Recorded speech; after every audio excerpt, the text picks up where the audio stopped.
বাম কংগ্রেস এবং অন্যান্য দলগুলো নিয়ে ইন্ডিয়া জোট সরকার তৈরি হয়, আমরা আমাদের দেশের সংবিধানকে রক্ষা করব।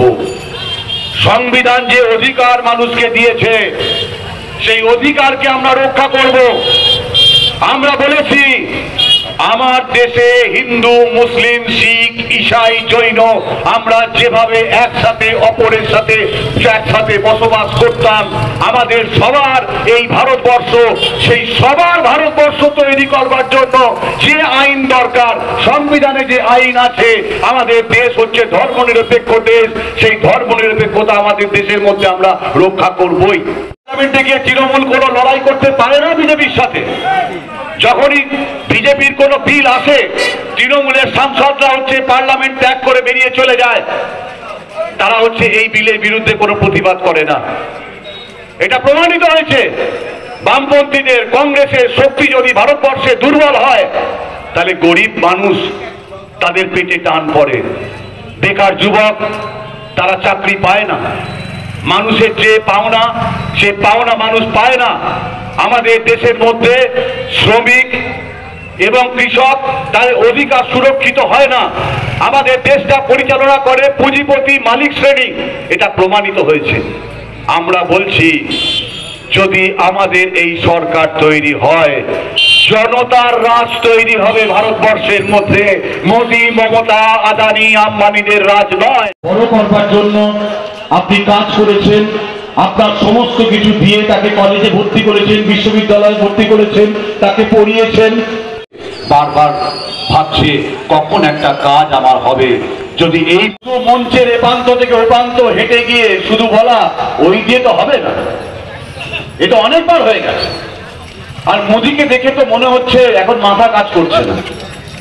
কারণ এখনো পর্যন্ত যে পর্যায়ে নির্বাচনগুলো হয়ে গেছে, মোদি সরকারে আসছে না। এখন শুধু ধর্মের কথা বলছে, শুধু ধর্মবাদ দিয়ে কোনো কথা নেই। শেখ শাহজাহানের কথা বলছে, ওখানে শুধু শেখ শাহজাহান ছিল। আমরা বলছি শেখ শাহজাহান যেরকম অপরাধী, তার যেমন জেল হওয়া উচিত, তেমনি শিবু সর্দার তারও জেল হওয়া উচিত। যারা মহিলাদের লক্ষ্মী ভান্ডার দেয়, সেই মহিলাদের যারা হচ্ছে পার্টি অফিসে রাত্রি 12টার সময় ডেকে বলে পিঠে বানাতে হবে, মহিলারা তাদেরকে ক্ষমা করবেন। সেই মহিলারা পশ্চিমবঙ্গের সন্দেশখালী মহিলারা দেখিয়ে দিয়েছে লড়াই কাকে বলে। লড়াই কাকে বলে।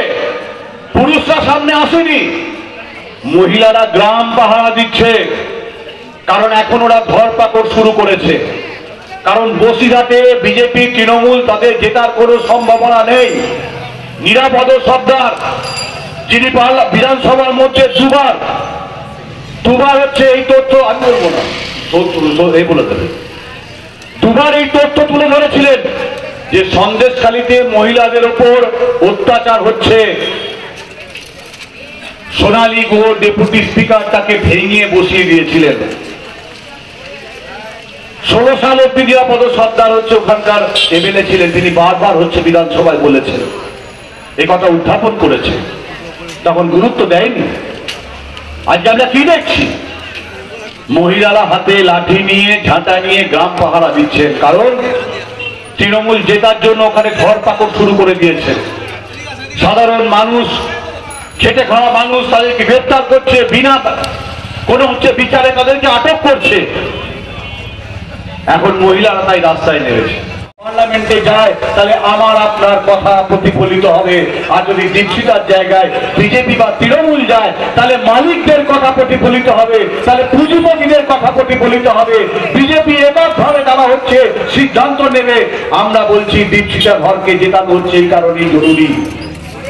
আমাদের দেশের স্বার্থে, আমাদের স্বার্থে, আমাদের পরিবারের স্বার্থে, আমাদের সমাজের স্বার্থে দীক্ষিতা ঘরকে কাজটা তুলি তারা চিহ্নে আমাদেরকে জেতাতে হবে। বারবার আমাদের সামনে মুখ হাজির করা হয়েছে, বারবার আমাদের সামনে মুখকে আনা হয়েছে। কখনো নরেন্দ্র মোদীর মুখ, কখনো সততা প্রতীকের মুখ। যদিও এখন আর সততার প্রতীকের কোনো হোর্ডিং কেউ লাগায় না, সেগুলো কোথায় আছে আমরা কেউ জানিও না। আমি বলবো এইবার যখন নির্বাচনে আপনারা ভোট দিতে যাবেন, আপনাদেরকে করজোরে হাত জোর করে আমি এই অনুরোধ করব, এবার যখন ভোট দিতে যাবেন, ভোট দিতে যাওয়ার আগে বাড়ি থেকে যখন বেরোবেন, একবার আপনার বৃদ্ধ বাবা মার মুখটা দেখবেন, যিনি অসুস্থ, যার চিকিৎসার খরচ আপনি বহন করতে পারছেন না, যার ওষুধের কেনার মতো পয়সা আপনার পকেটে নেই। আপনার স্ত্রীর মুখটা দেখবেন, জিনিসপত্রের দাম বেড়েছে, গ্যাসের দাম বেড়েছে, আগে আপনার পাতে যা দিত এখন আপনার পাতে সেই, যাকে পছন্দ ভোট দেবেন, যাকে পছন্দ নির্বাচিত করবেন, কিন্তু মানুষের ভোট অন্য কেউ দেবে এটা হতে পারে না।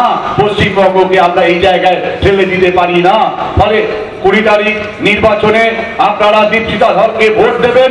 আর আপনাদের কথা দিয়ে যাচ্ছি, আপনারা যদি সবাই দলবদ্ধভাবে বামফ্রন্ট কংগ্রেস সমর্থিত, জাতীয় কংগ্রেস সমর্থিত বামফ্রন্টের প্রার্থী দীপশিতা ধরকে আমাদের এই লোকসভা থেকে জয়যুক্ত করেন, তাহলে আগামী 4 তারিখ শ্রীরামপুর কলেজে যে গণনা হবে, গণনার শেষে লাল আবির মাখতে মাখতে, লাল আবির উড়াতে উড়াতে আমরা সবাই গোটা শ্রীরামপুরের রাস্তায় ঘুরবো এবং সেদিনকে কোনো তৃণমূল, কোনো বিজেপি রাস্তায় থাকবে না।